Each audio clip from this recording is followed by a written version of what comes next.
Paul Suellentrop, Tony Adame of the Wichita Eagle, and Kansas.com. We're here at Koch Arena after the NCAA tournament announcement. Good news for the Shockers in that they are in.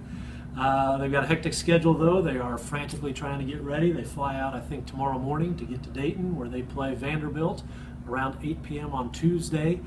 Tony, let's first talk about the South region. The winner of Tuesday game goes to face Arizona in Providence. What do we think about the region as a whole if the Shockers can get going in this thing? I mean, it looks like a pretty tough.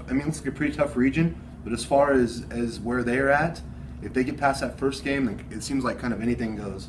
Those other teams in that pod in Providence, Miami and Buffalo on the other side, and then you got Arizona. I mean, those are all teams that you would think the Shockers could compete with. If you've followed college basketball this year, they seem like teams that they could match up with and actually probably beat if they on a good night. Vanderbilt is obviously the first test. They've kind of been a mystery team this year. I know people regard them as having a lot of talent. Damian Jones, big 7-footer, is regarded as an NBA draft pick potential.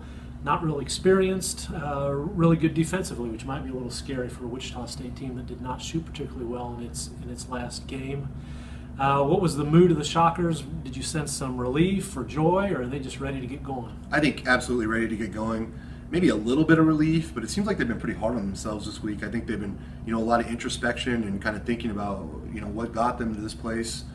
It's interesting what you said about Vanderbilt with the center. If anything, it might be an advantage for Wichita State because they faced some elite centers this year, obviously earlier in the year with Zimmerman at UNLV and then with Jacob Podol at Utah. So those are teams, that might be a little similar.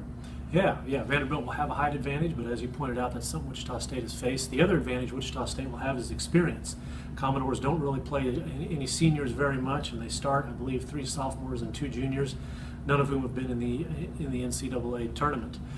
All right, well, what else, Tony? Anything else we should cover? I think we're headed out early in the morning. We're just as busy as the Shockers. We've got a 6 a.m. flight to get to Dayton and press conferences. So we will leave you with that. Lots of coverage, lots of bracket at Kansas.com and in the Wichita Eagle. Thanks for watching and enjoy the tournament.